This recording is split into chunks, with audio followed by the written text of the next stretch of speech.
Alright guys, welcome back to Fat Bass TV. This video is going to be, I know I say this a lot, this video is going to be a little bit different, but I mean it really is. I want to try to make this as educational as possible. Not too long ago, I was watching an episode of Ike Live. This is the only episode of Ike Live I've ever watched. And the reason why I watched it is because Fluke Master was on it. Gene Jensen.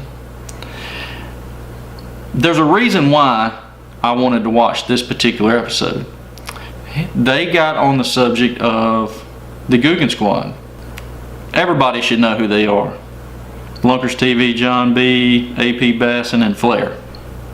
They got on the subject of educational YouTube fishing. Now yes, I'm not going to disagree that Gene Jensen's videos are very educational. They are. But he made a statement that I want to call BS on. He said that the Googan Squad's videos are not educational. Yeah, they are. And I'm going to explain to you why. Okay, so he is in Gene Jensen, calls the Googan Squad's videos, and I'm going to categorize mine in with theirs because mine is very similar. He calls them watch me fish and not let me teach you how to fish. He categorizes his in the let me teach you how to fish. This very thing is false. Everyone has their own way of teaching. You just have to figure out how they're teaching you. Now in his videos, if you watch his videos, every one of them, every single video, the camera is on him. I'm not saying this is right or wrong, but you're watching him and listening to him talk and not watching him fish. I disagree with this method. I posed the question a while back to my viewers, and every one of them, every viewer that commented said the same exact thing. I posed the question of, would you rather the camera be on me or would you rather it be on me fishing? Every one of you said you fishing. Nobody wants to watch me. They want to watch me fish. And that got me to thinking. And I'm going to get into this comment also that got me to thinking. Let me read this comment to you. It says, it is from, and I'm going to plug this. I don't know if you're a male or a female, a boy or girl. I don't know, and I don't really care. I appreciate your comment, and you, my friend, are the reason why I'm making this video. So, Ridge Music commented, says, yeah, I'd like to see summertime lure episode. Also, I'd like to see a video on how you locate fish. I never noticed a fish finder on the boat you use. My friend, you are correct. You don't see a fish finder on my boat. And wait 1 second and I'll show you something. Okay, so this right here, this is a brand new Lowrance Hook 3X with the downscan imaging. Brand new. I've never hooked it up, never installed it. I didn't buy it. This was given to me by the company I work for. They're a very, very nice group of people that said, hey, you like to fish? Here. Awesome. Appreciate it. That's not really how it went down, but that's pretty much the gist of it. I've never used a depth finder. Not one time have I ever used one. I don't even know how to use one. I don't need to, well, I'm not going to say I don't need to know. I would like to know. But I want to tell you guys how I locate fish without a depth finder. So, when you go out fishing and you don't have one of these, you don't have one of these. You know, you see these guys riding around, let's just use Lunkers TV for example, or Lake Fork guy, both of them. Let's use them two for example. They both have these really big, nice, you know, $3,000, $4,000, $5,000, $6,000 graphs, that's got the lake map with the contour lines. All that is well and good. It really is. But for the majority of us bass anglers, I can't afford that. I don't want to afford that. I don't want to put a $4,000 graph on my $499 boat. I'm not going to do it. Just not going to do it. So, it took me a while to figure out how to locate bass. It really did. And the answer was right in front of me. It was right there, staring me in the face. And I just couldn't grasp the concept. I couldn't until here recently. It took a little while, but I think I have finally got it.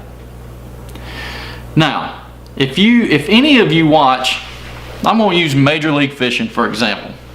If any of you watch Major League Fishing, yes, it is an entertaining TV show. It really is. But I don't watch it for the fish catches. I could care less what they're catching. I don't care. They can catch a 100-pound bass. I don't care. I watch it to see the process that these tournament anglers go through. Let's take Aaron Martens for example. 85% of the time he's fishing deep water, and there's a reason why. I figured it out. There's a reason why. If you watch him fish, go back to any episode that he's in, Aaron Martens, and watch him fish. Watch the process that he goes through. Watch his mind working. He starts off with some kind of moving bait. It's usually either a crankbait or a jerkbait. But while he's fishing this lure, watch him. He does not ever look at the water. He's looking straight down. There's a reason why. He's looking at those bass on his Panoptics. He's watching the fish react to his lure. Panoptics, you can see your lure out in front of your boat and you can watch the fish react to it as you're working the lure back. Once he locates those fish with those one or two baits, whether it be jerkbait or crankbait, he switches to a drop shot. He finds that school of fish and he throws that drop shot out, and he caught 80-something pounds in one episode. If you have the luxury of being sponsored and have a nice $100,000 bass boat with all this fancy equipment, that's all well and good. But for the 99.999% of us out there that don't have that, it's tough. Now, I'm going to take one more tournament angler and I'm going to compare the two. You take Kevin Van Dam. Watch any Major League episode, and after round one, he is most of the time at the bottom of the list, and there's a reason why. He is kind of using the same mentality that I'm using. He starts off fishing a certain way, and he progresses through his lures until he figures out what the bass want. And most of the time at the end of the episode, most of the time, he's either at the top or he's in the top 4. That goes for Major League Fishing, Bassmasters, all that. Mike Iaconelli said one time, 1 fish is luck, 2 fish is a pattern. If you listen to the fish, they'll tell you what they want. And it took me a long time to wrap my mind around what he's saying until I went out and I tried this method. And it's true. The fish, they will tell you what they want. You have to know how to listen. So, I'm going to get into the process that I go through to catch fish. Alright, so if you go back and you look at any video that I've posted, any fishing video that I've posted, the majority of them, I start out fishing topwater. I have the luxury of living in the South where it is warm from February to November. From those months, February to November, I bring a topwater lure with me every time I go fishing. Every time. and that is the very first lure I start with. You know, whether it's I'm going to categorize topwater lures into 3 different categories. You have your moving topwater lures, such as your buzzbait, whopper plopper, things like that. Things that you cast out and you reel in. You can vary the speed, you can speed it up, slow it down, whatever you want to do, depending on what the bass want. I've found that sometimes they want it fast, sometimes they want it slow. You have your popping topwater lures. Now these, in my opinion, are more effective than any other topwater lure. You have your poppers, you have your, let's call them double horses, and you have your popping frogs. Popping frogs are my #1 main go-to topwater lure, for the simple fact that you can fish them anywhere at any time without them getting hung up. Now your third type of lure, topwater lure, is your walking baits. You have your walking frog, your spooks, things like that. These are very effective too, if they're not wanting the other two. I've caught fish on every single one of those I've named. I love fishing every single one of them, but they all have their time and place. So in the process I go through, I start with one of those topwater lures, depending on the conditions, depending on the weather. Now when I get to the boat ramp or bank or whatever you want to call it, wherever I'm putting my boat in, I go ahead and I get all my stuff put in my boat. I get it lined out the way I want it. I have in my mind a game plan. I have my rods laid out in order of what I want to try, and it's usually starting with topwater. Here's where a little bit of planning comes in. Without a graph or depth finder, here's where a little bit of planning comes in. Now Chris Bula, I probably butchered his last name because he changed his YouTube. It used to be Chris's Outdoor Adventures and now it's Chris Bula. I don't know. I'll link his stuff down below. I'll link the video down below. He made an excellent video on how to graph a lake without having a graph.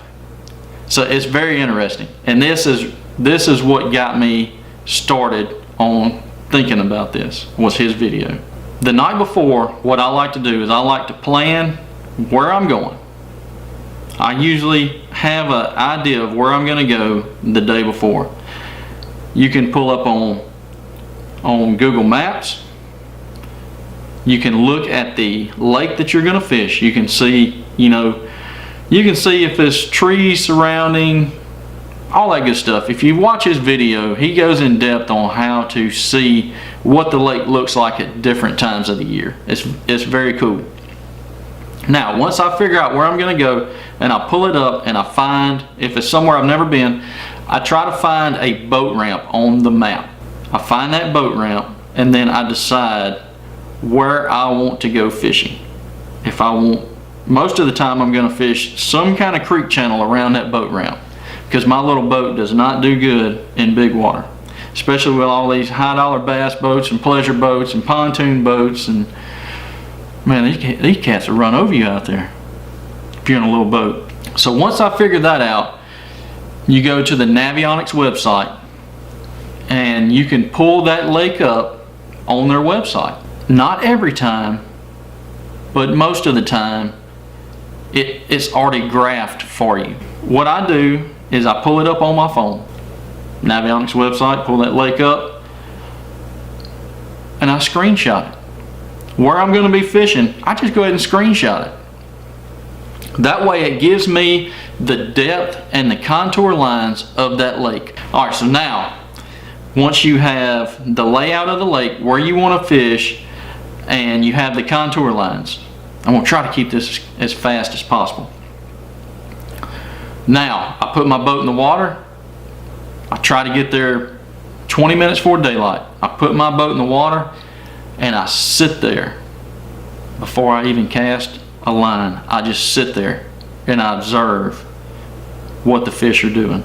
If you don't see a lot of topwater activity right there close to daylight, chances are they're not going to be chasing topwater lures.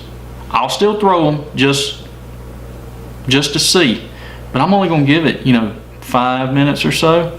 If I don't get bit or get a strike or something within the first 5 minutes, I'm swapping to something else. I'm not wasting a whole lot of time on that. Now, on the other hand, if you're sitting there and you see a lot of topwater activity, yeah, I might spend a little bit more time on it.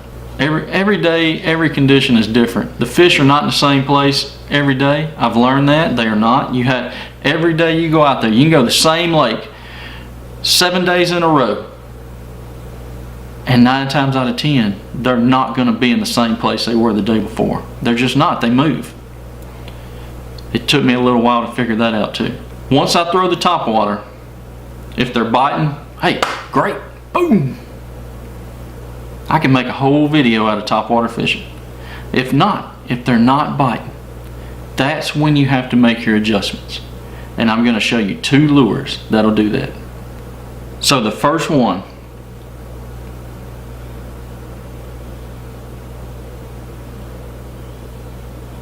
swim jig. It don't have to be this exact one. It can be any swim jig that you want to throw. It doesn't matter. I like this one because of the shape of the head. It skips perfectly under docks. It does. Second lure,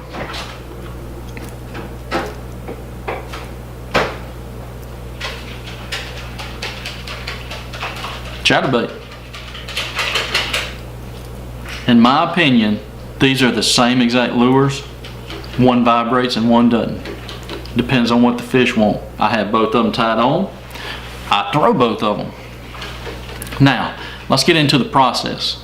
With schooling fish aside, let's just take schooling fish out of the equation. Bass are going to be in 3 locations. Just remember this. We're going to break it down and keep it as simple as possible. Bass are going to be in 3 locations.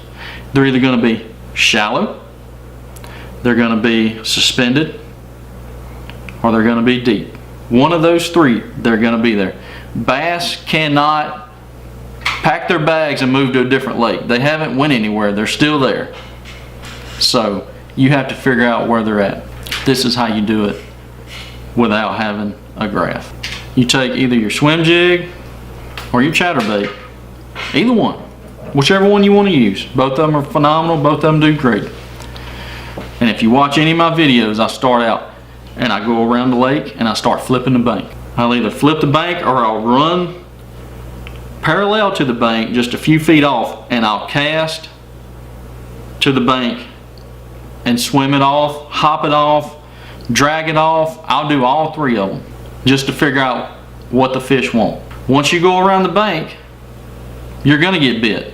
Fish are always shallow year round. They're shallow. That you just have those fish that don't want to leave the shallow water cover. Now, the thing is figuring out the quality of the bite. If you're going around the bank and you're flipping the bank and you're catching 10 to 12 inch fish, that right there is a clue. That's where Mike Iaconelli is telling you the fish will talk. They'll tell you. That is telling me that the big fish are somewhere else. They're not on the bank. The little fish are on the bank eating the little bitty minnows and shad. The big fish are somewhere else. So at that moment in time, after the 3rd or 4th little fish I catch without having some kind of quality, let's just say 2 pound plus bite, I'm going somewhere else. That's when if you'll see me in my video, if I'm flipping the bank, I will automatically turn around and cast out into the water, the open water, automatically. There's a reason why. I'm going to cast out there, and I'm going to call it a medium retrieve. This thing, you can do anything you want with this. You can do anything you want with this at any depth. So I'm going to cast out, and I'm going to do kind of a medium retrieve where this thing is going to swim, let's just say 3 to 5 feet of water. And you're probably thinking to yourself, Jack, why would you not use a crankbait? Very valid point. Crankbaits are excellent search tools. They are. but you got to have 3 to 4 different ones tied on. You only have to have one of these. You can make this thing fish any depth you want if you know how to do it. You can reel it fast and be, subsurface making a wake. You can medium retrieve it and vary your depth, or you can just barely reel it and it'll swim across the bottom. It's as simple as that, guys. Then all you have, the fish aren't shallow, so you know they're either suspended or deep. Then all you have to do is start going around the lake. I still parallel the bank, but I'm casting out into the open water. I'm looking for any kind of structure that's sticking out of the water, whether it be, stick-ups, lay-downs, tree trunks under the water, anything that I'm cruising by and I can see. Then I'm going to make a cast to it, and I'm going to do one of two. I'm either going to medium retrieve it or I'm going to slow retrieve it. Most of the time you're going to get bit. Most of the time. Bass are opportunistic feeders. How many times have you guys seen or caught a bass? You caught the bass and it still had something in its mouth, whether it be a fish or whatever. If the bait presents itself in front of a bass, it doesn't matter if that bass just ate. It doesn't matter. He is going to eat that lure. They are opportunistic feeders. They are predators. They're going to eat it regardless if you can get it in front of them. But what about those days that you don't? Then what do? I just junk fish. That's where all my other rods that I bring come into play. Every one of them. I'll have a square bill. It doesn't matter what kind. Every square bill runs 3 to 5 feet. It don't matter if you use a Yozuri or KVD or whatever, unless you're using some kind of silly man's baby 1 minus or something like that. But most of your square bills are going to run 3 to 5 feet. Some are going to have a tight wobble, some are not. Hey, whatever you like to throw, doesn't matter. It's all about confidence. Whatever you have confidence in. So I'm gonna have a square bill tied on, and this is where using the Navionics the night before comes into play. I'm gonna have a crankbait tied on that will dive down to the deepest part of whatever that area is I'm fishing. If it's 12 foot, I'm gonna have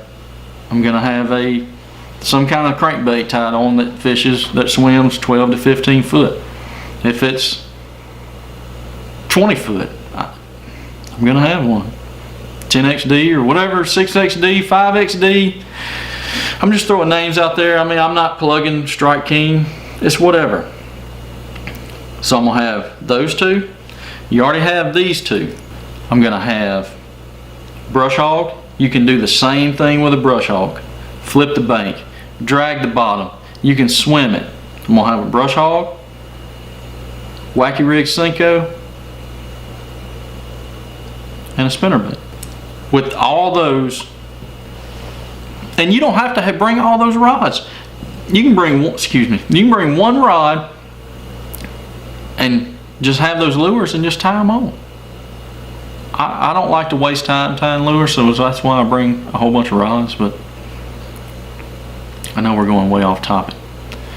But that's the process that I go through, and I keep going through that process until I get bit.